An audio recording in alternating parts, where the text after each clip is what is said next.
Okay, guys, good morning, good afternoon to everyone. This is another live session from 3DOptix. Today we're going to cover how to model a spectrometer with Keith Myers. And without further ado, Keith, the floor is yours. Go ahead. All right, thanks, Gil. Well, hello, everyone, and welcome to another 3DOptix Live webinar. My name is Keith Myers, and I'm an optical designer working with 3DOptix. Today, I'm going to be modeling a spectrometer using the 3DOptix web-based platform. So by simulating this spectrometer in 3DOptix, we can theoretically construct this spectrometer and analyze it to achieve a good working design for our application. Keith, Okay, so with that said... No one can see you, actually. Yep. There we go. Okay. So with that said, I hope you enjoyed the webinar, and we're going to jump into the design project now.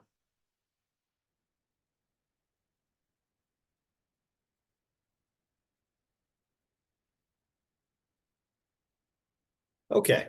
So the spectrometer will be a Searcy-Turner type. It utilizes two concave mirrors and a grating to steer the light and separate it in the optical system. The entrance slit will control the intensity through the system and part of the resolution, and the exit slit will control how much light gets to our detector and what wavelength. So the system can be designed for a flat spectral field and coma corrected at one wavelength, but spherical aberration and astigmatism will always be present in this system. So let's go ahead and start building the spectrometer. First thing we'll do is add our light sources here.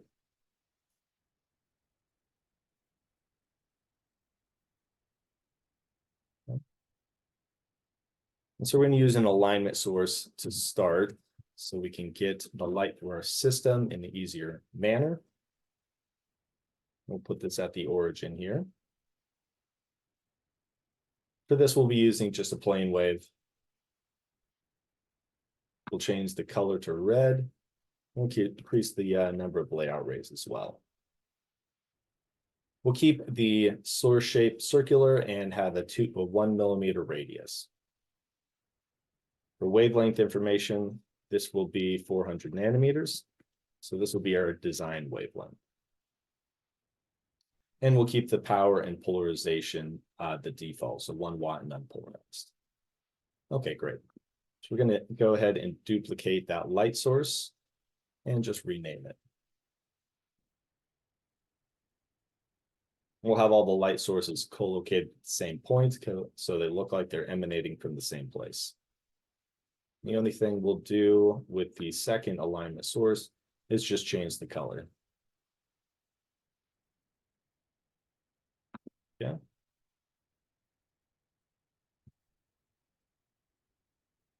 Okay, so 2 alignment sources that we'll use sporadically through the simulation, and we also want a broadband source as our primary source to analyze the system. So we'll go ahead and we duplicated that again. Rename this our broadband source.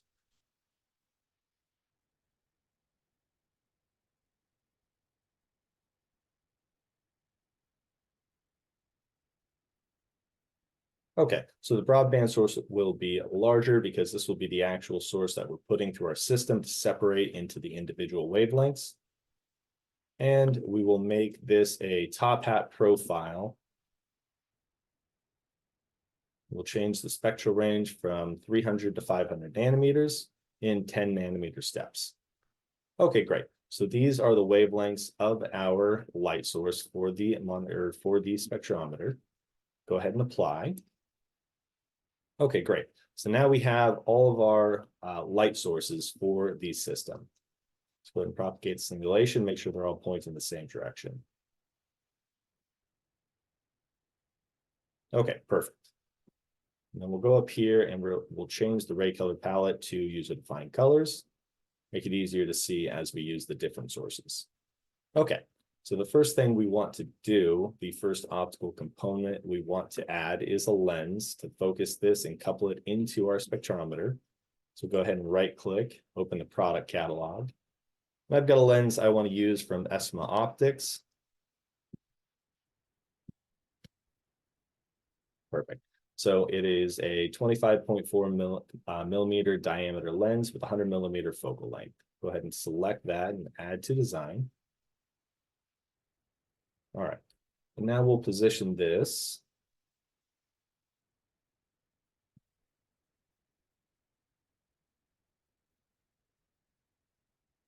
Position this about 10 millimeters from the light sources. Perfect. Okay. Go ahead and propagate simulation again. Should have everything aligned. Great. And we'll turn off the other two light sources for now.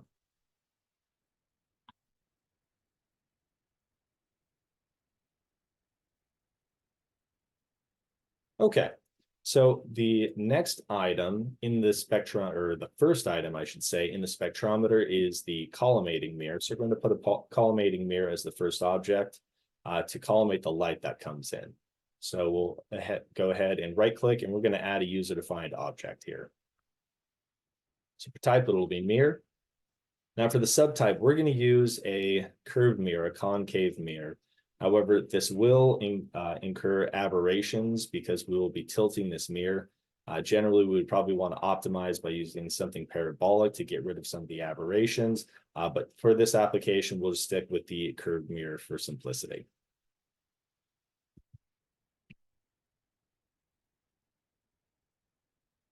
Okay, make sure the coating is reflective. Perfect. It's got an ideal reflective coating on here, and we'll get reflections off the surface. Okay, so that looks good. Actually, one thing I want to change. We're going to change the radius of curvature to -200, which will give us an effective focal length of 100 millimeters. Okay, so we'll move this into position.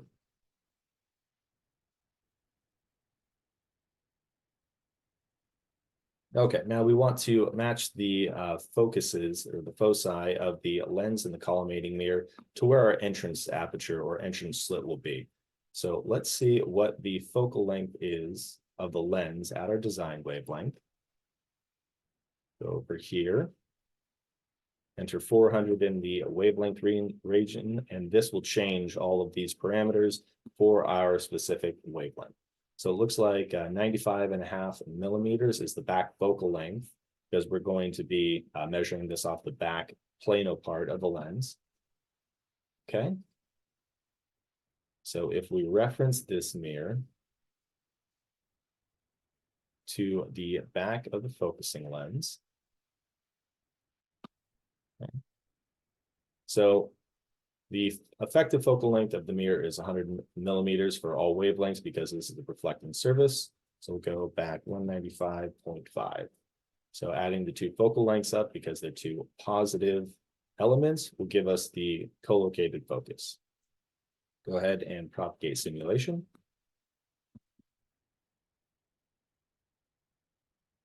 Okay, that looks pretty good. All right, so because we will have a larger source, let's go ahead and make this mirror a bit larger. So we'll change the diameter to 55 millimeters just to make sure that we capture all the light from the broadband source, because the broadband source is going to be a bit bigger. Okay. All right, so the next thing we want to do is add the entrance slit. So we're going to add the entrance slit at the focus of the lens, because it's going to be the entrance aperture to our system. And this is where we're going to couple the light in. So we're going to add a user-defined object again. This time we're going to select aperture. We'll do rectangular aperture. This will be our entrance slit.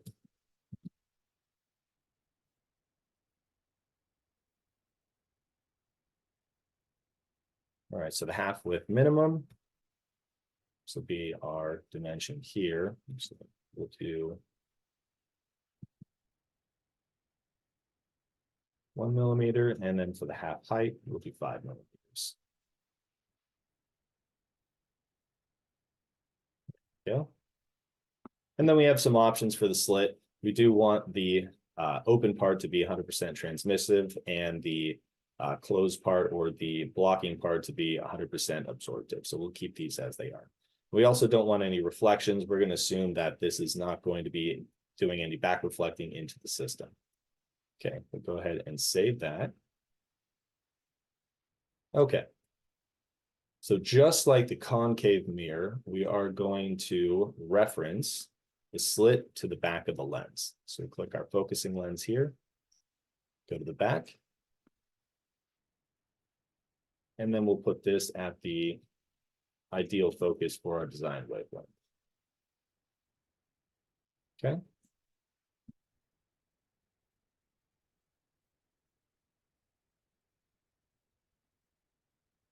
Okay, now our slit width, we want this to be just big enough to get all the light through the system, and then we can use this to alter the resolution and intensity through the system as well.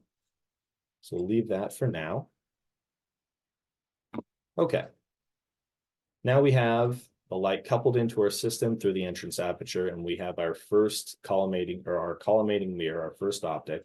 Now we want to add the reflective grating to the system. So we're going to go ahead and open product catalog, and we're going to grab a reflective grating from Newport. Go. Click that and add to selected design. And we will rename this our reflective grating.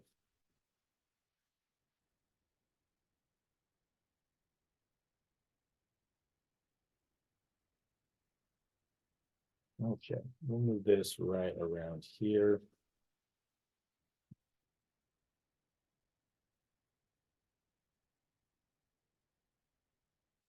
Get this in position. And then we want to rotate this 180 degrees because we want the front facing our mirror here. And you can tell this is the front because when you click on the optic, you can see the axis is attached to the front mirror here. Okay, so we need to tilt this mirror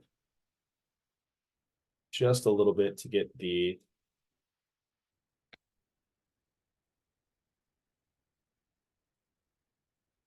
mirror into place.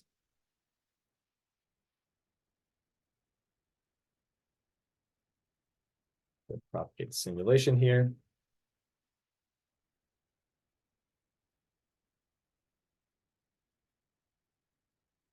Ah, there we go. Wrong Y. So we actually want to rotate the mirror. Go 5 degrees and see where that lands the light here.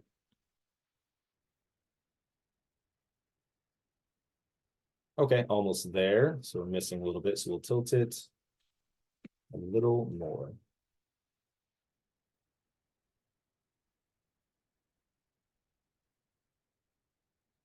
Okay, great. So that looks like it's pretty well aligned with the reflective grating. So we also want to limit the angle of this mirror in the system because this is a spherical mirror, and the more we tilt it, the more aberrations we're going to introduce. Most significantly is astigmatism. So we have a 10-degree tilt on this mirror. So that's a good angle that it won't maximize the aberrations of the system. So that's a good angle. Generally, again, we want to minimize the angle that spherical mirrors are used at to reduce the aberrations. Okay, so for this grating, we have a lot of light coming out here. So what we want to do actually is click on the optic settings here. We want to limit the orders that we're viewing here. So the light will still be present, but we really just want to optimize this design for the first order because that's going to have the most intensity. And we also get rid of all this extraneous light that we don't care about at the moment. So we'll go ahead and propagate simulation.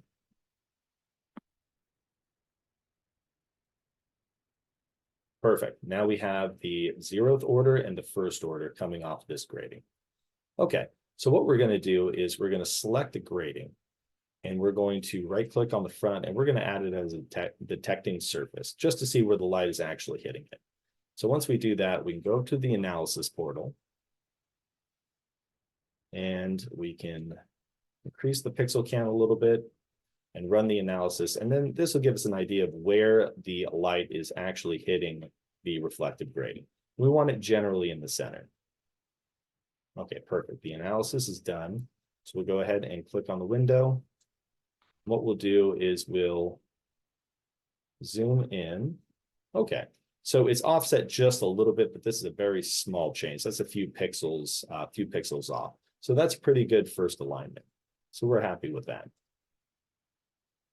With that, and we'll get rid of that detecting surface now. Perfect. Okay, so the one thing I did want to review with the reflective coating or with the grading coating is here. So as you can see, we have the coating here, and this is a custom file that's uploaded automatically when the optic is put into the 3D viewer. So it's a custom file, so we want to make sure that we don't change this. And we can also look at the coating chart here to see the actual properties. Okay.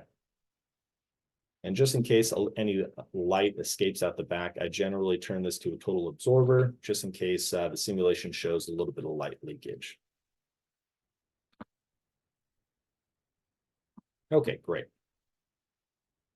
So now that we have our reflective grading, we want to add the focusing mirror.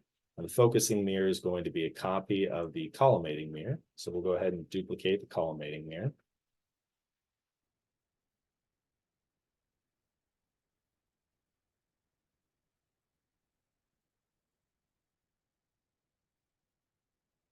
Okay. And we want a complementary angle here. So we'll angle this 10 degrees versus this collimating mirror is minus 10 degrees. Move this over here. 100. And then we'll put it at the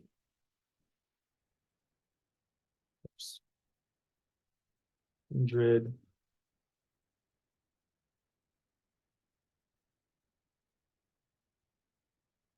There we go. Let's dereference that to the lens there. Now it's referenced to the global coordinate system. Now this will behave a little bit better. Okay. We'll just put this at the same Z height as the other lens. So now these guys are co-located about the same plane here. Okay. Perfect. There we go. Now raise that up to the proper optical height. Okay, let's go ahead and propagate the simulation again.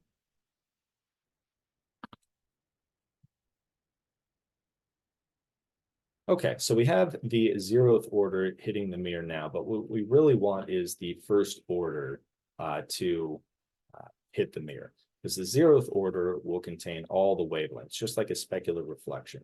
And the first order will actually spread out all the wavelengths. So all the wavelengths will come off at different angles. So we're going to tilt the mirror.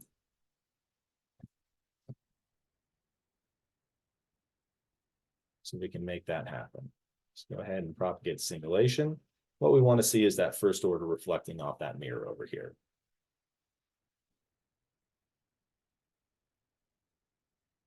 Okay, perfect. I think this mirror got turned around.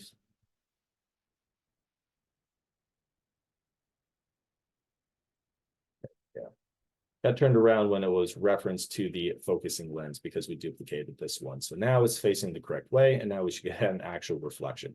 Perfect. There we go. Okay. So now we have the optical system of the monochromator. We have the entrance aperture or the entrance slit, which will couple the light into the system.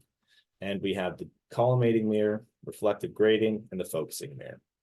So the focusing mirror will focus the light at the exit slit and allow us to put a detector here so we can detect the energy that's coming from the system at the specific wavelength we're looking at. Okay. So now we will add an exit slit. So the same procedure as adding the entrance slit. Do a rectangular aperture. So do the exit slit. Half height 5.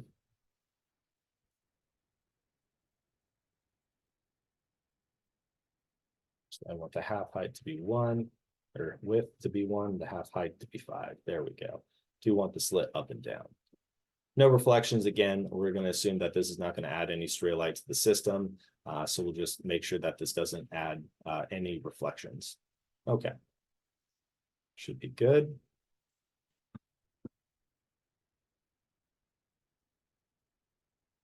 All right, we'll just move the exit slits in line with the entrance slit for now.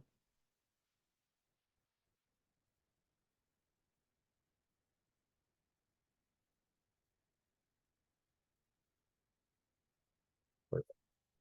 Okay, great. So now we want to couple the broadband source into the system. So we've used our alignment source to kind of get a general alignment of the optics and get the light going through the system and coming out of the system through the slit. Okay, let's go ahead and propagate the simulation.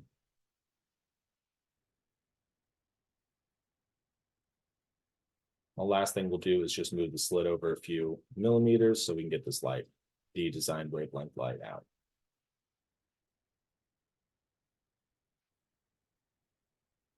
Go.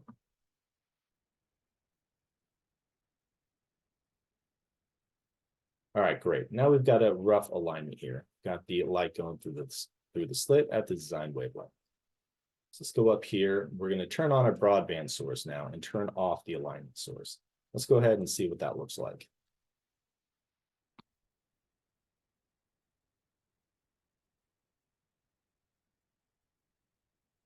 Okay, great. So it looks like we are coupling our light through.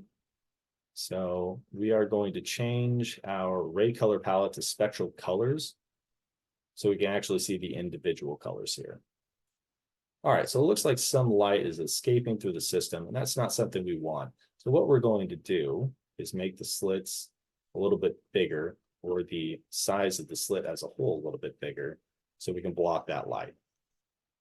And obviously we could do this with a mechanical CAD system that we would design around this, or any light blocks that we want to put up front, but I'm just going to do with the slits for simplicity.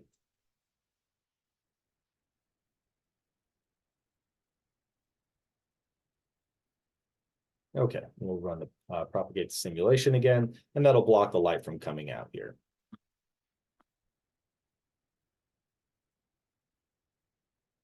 Perfect. Okay, and then you can see all the distribution of the wavelengths over here at the exit slit.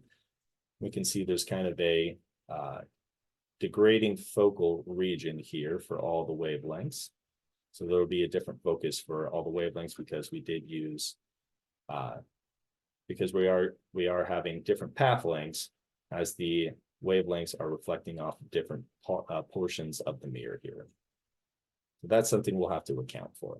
Okay, but first, I want to go to our entrance slit. We're going to add a detector here. We want to make this just large enough for all of our light to make it through. Put that there. We'll make this a smaller detector. Really, we just want to see if the light is getting smaller, which means we're clipping some of the light. So right now, as we can see, we're letting all the light through. We'll look at that in the analysis portal really quick. Go ahead and run the analysis.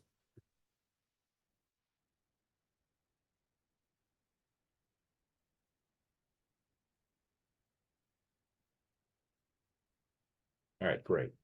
So right now we're getting about 91.7 milliwatts out of there. So let's go ahead and reduce the slit width.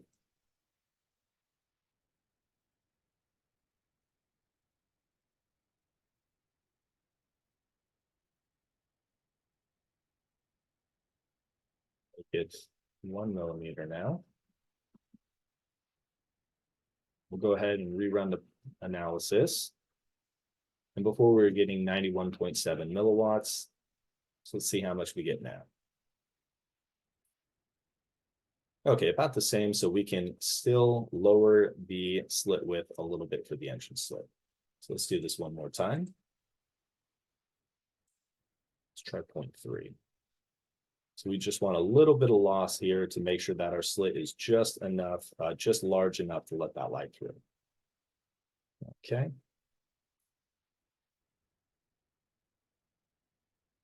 Run the analysis.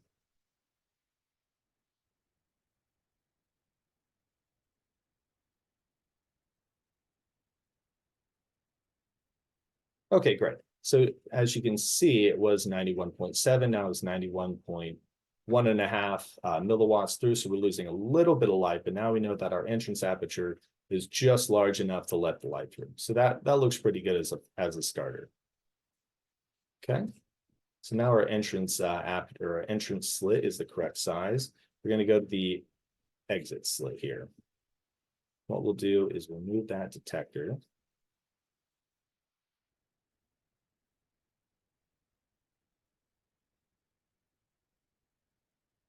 Yeah, move that detector over here.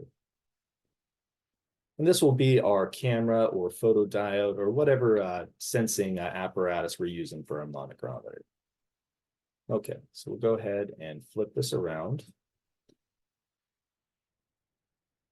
And then we'll couple this or reference this to the slit here. All right, perfect. We'll put it just behind it. Okay, perfect. Okay, so with our slit, we want to make sure that it's small enough so the resolution is limiting, or the resolution is high, limiting the wavelengths that are coming through. So we'll just make this really big, really quick to illustrate that point. So we will run the analysis. We're going to see how many wavelengths are present on the detector with this very large slit. Okay, let's go ahead and click on the detector. As we can see, we clearly have a few wavelengths present here. So one way we can view this is with the wavelengths tab here. So we can view all the wavelengths or just some of the wavelengths in the analysis window. So if we turn all the wavelengths off, we can then go through individually and see which wavelengths are present here. We know our center wavelength is 400 nanometers, so we can start there. And then we can continue to add to see which ones are present. It looks like it starts at 370 and ends at 430 nanometers. Okay, so with a 5 millimeter slit width, then we have a couple wavelengths present. And obviously we want to narrow that down so we get primarily this center wavelength here and very little light from any other wavelengths around it in. Okay, so we'll go back into the slit. Make that a little bit smaller. Okay, go ahead and save that. We'll run the analysis again and see how much light makes it through from the other wavelengths, which it should be minimal because we have a 10 millimeter spectral step size for our broadband source. So we should only really be looking at the center wavelength here. Go ahead and click. And we'll turn off all the other wavelengths.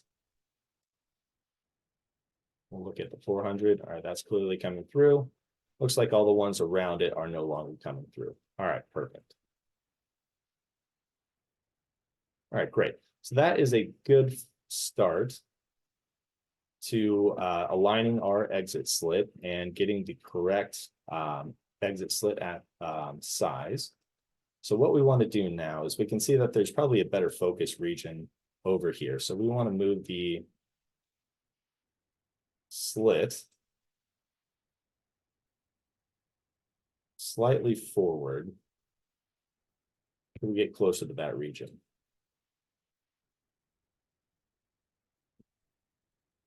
Okay, perfect. Maybe move it a little bit farther. So we get over there. Okay, so that looks about where the focus is for the 400 nanometer light. So now what we can do is make this a little bit smaller. Let's make it 0.3 now.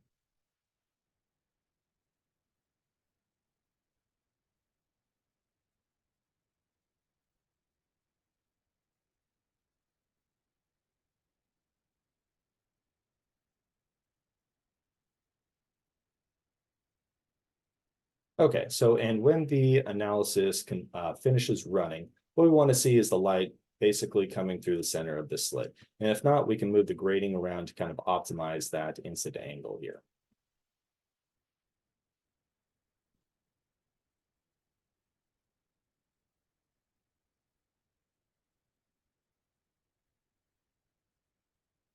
go ahead and stop that and try to run that analysis again.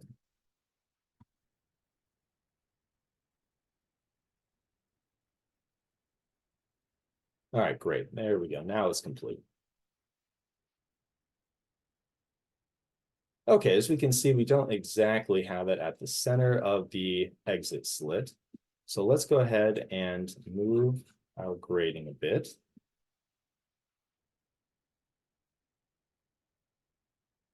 Just a small amount, just so we can center it on the slit here.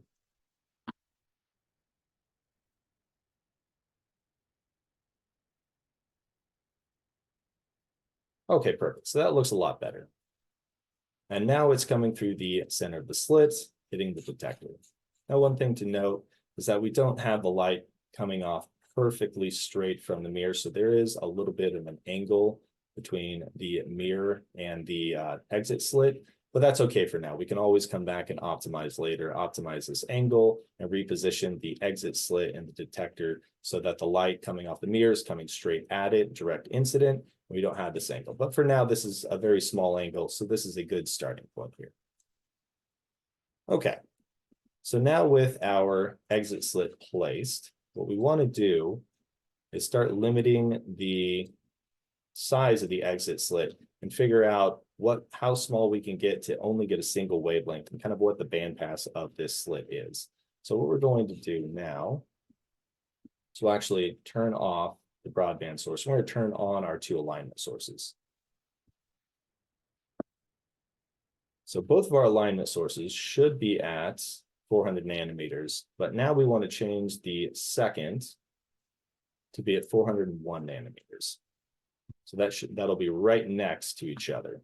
And from here, if we propagate the simulation, we can then see how the two wavelengths propagate through the system and how they make it through the exit aperture. Now for this, because we only have two wavelengths, two discrete wavelengths, we're going to change the ray color palette to user defined so we can more easily see what's going on here. Okay, perfect. So we can see that they're both making it through, but let's go to the analysis window. Go ahead and run the analysis. We'll make this a little bit bigger here. So we can see what wavelengths are actually on the detector, which we will see both of them, but we want to see how much power at each wavelength is making it through.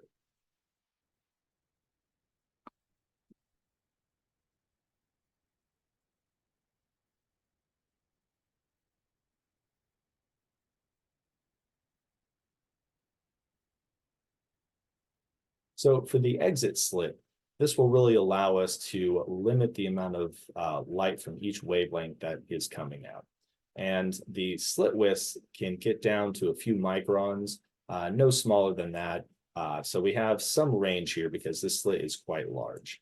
So depending on how much spectral resolution we need and the spacing of the orders, we can get some pretty good resolution on the exit slit here.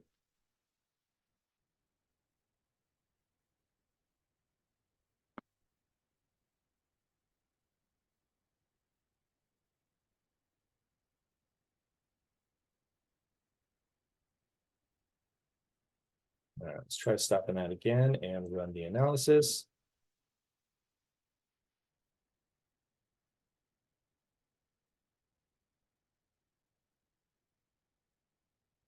All right, should just take a second here.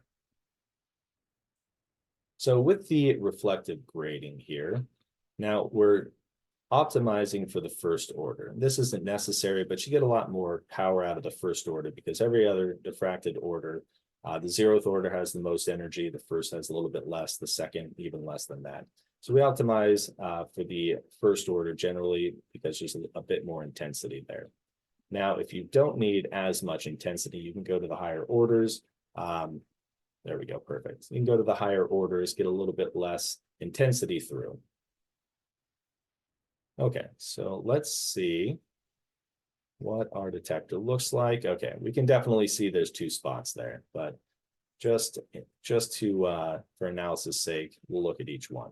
So it looks like almost the entire energy from the source is coming through, so 91.7 milliwatts. And about the same for the 401 nanometer alignment source. Okay, so we can definitely make this slit smaller so we can block some of that light. So let's go to the slit.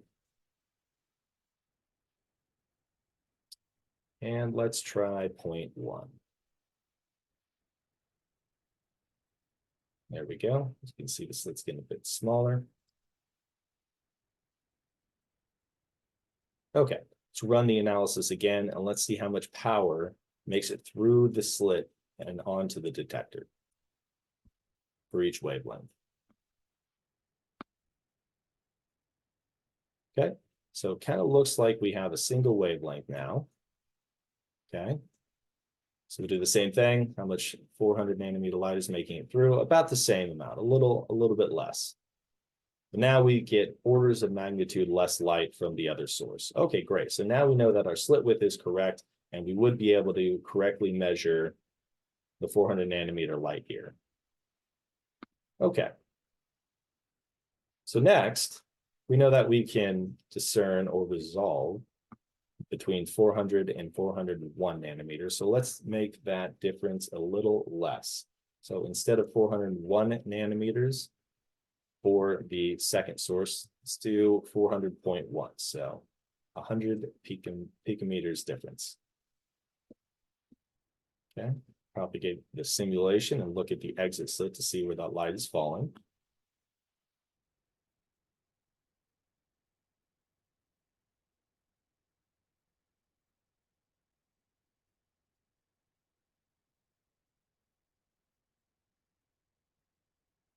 Okay, great. Obviously, these are going to be much, much closer. So we're going to have to narrow that slit down significantly to be able to resolve those two individual wavelengths on the detector. Okay. So we'll go back into the slit. And we're probably going to have to change this significantly. So let's do 10 microns. And again, around 10 microns, the single micron digits is as far as you can limit a slit.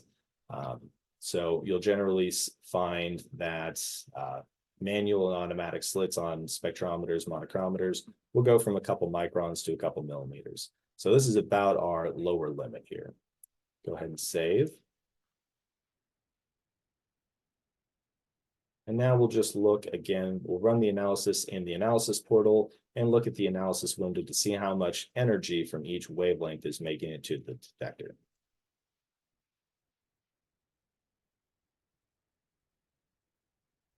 Okay, great. Here we go.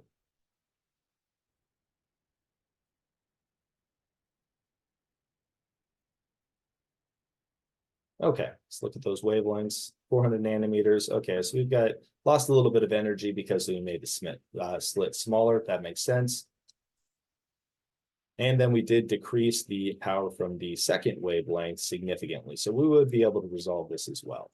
So that's great news.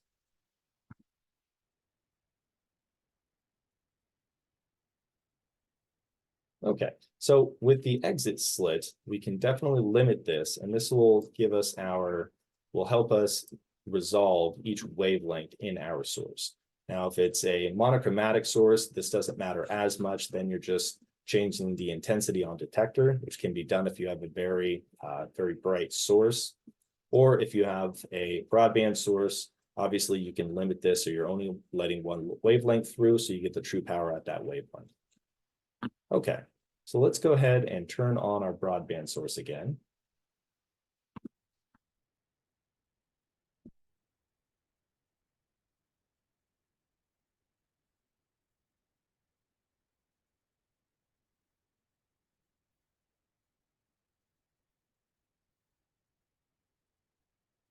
We'll just see with all the different wavelengths here, we'll shift these around and kind of see how we can do that and what it looks like on the detector.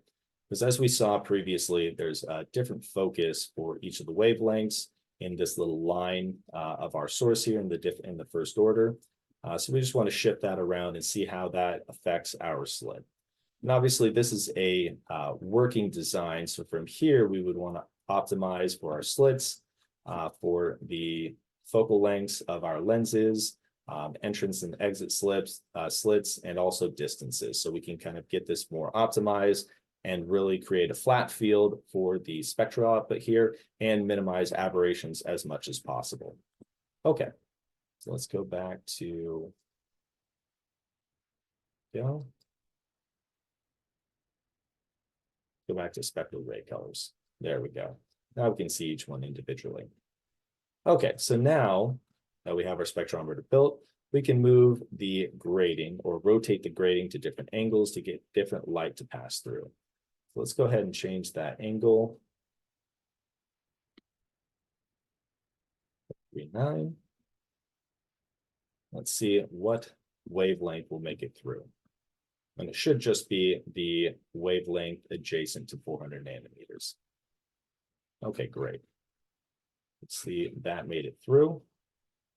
We'll go ahead and run the analysis and see how much power makes it through at that slit width at that wavelength.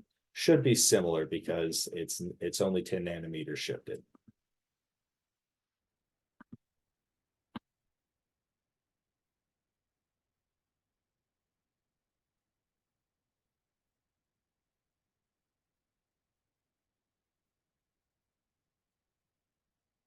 Go ahead and stop that and try to get this analysis running.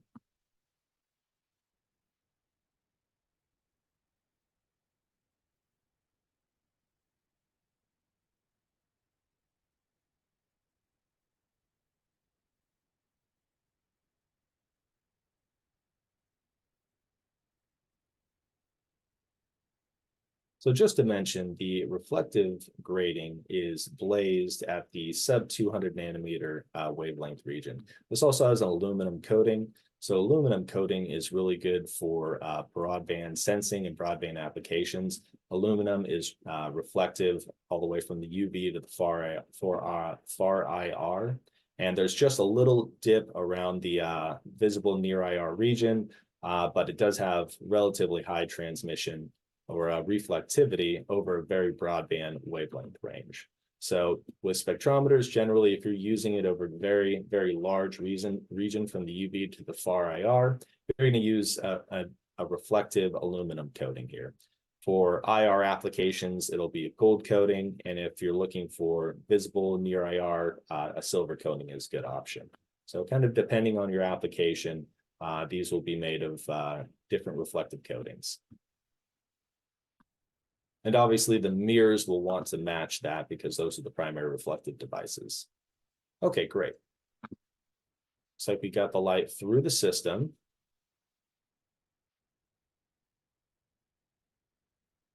If we look at the wavelength, so we don't have any there. Well, it looks like that's the 390 nanometer line. Okay, great. And we can see it loses a little bit of light, but we've got 17.5 milliwatts coming through the 1 milliwatt or 1 watt total source power. Okay, so that looks pretty good. Okay, so now that we have our monochromator spectrometer designed, we can further optimize this. Again, the slits can be varied, so we can let different amounts of light through and get different resolutions. We can also move these mirrors and create an asymmetric design. We can do that for enhanced spectral flatness at the exit slit and also to reduce stray light. So some of these Jersey-Turner monochromators are asymmetric to reduce stray light coming out of the exit slit here. Obviously, with this open design, we're not too worried about any stray light. We do have the 0th order reflecting back onto the entrance slit here, but that's blocked by our parameters. Okay, so this concludes our 3DOptix webinar. I want to thank everybody for joining us, navigating and getting familiar with the web-based platform and the application we reviewed today with the spectrometer. I hope the spectrometer build-up was insightful and you're more familiar with the tools and features available. So this design file is available in the application paper modeling a spectrometer on 3DOptix website. So with that said, I'll hand it back to Gil, and thank you very much, everybody, for joining. Keith, thank you very much for this fascinating presentation. So guys, thank you very much for attending. We are going to have a next live webinar in about several weeks from today. I encourage you again, all of the features that Keith has presented are part of the premium 3DOptix version. So you are encouraged to try out. There is a free trial that you can apply to and try all the premium features. If you have any other questions, just contact us at info@3doptix.com, and we are available. We see that we have one Q&A. Can you also simulate overlapping of the orders at the exits slit? Keith, this is for you. Yeah, absolutely. So as I showed you, we have control over how many orders are actually reflected off the reflective grading. So we can have as many orders as we want to apply there. I limited it just for the first order, just for simplicity, but we can add as many orders as we want to that reflective grading. We can see the overlap between the different orders and also the resolution we get for a certain light source hitting the certain reflective grading. So yes. If there are any other questions, this is a good time right now before we call it a day. So I'll give like another minute for anyone to have any question. Just write them down in the Q&A icon below.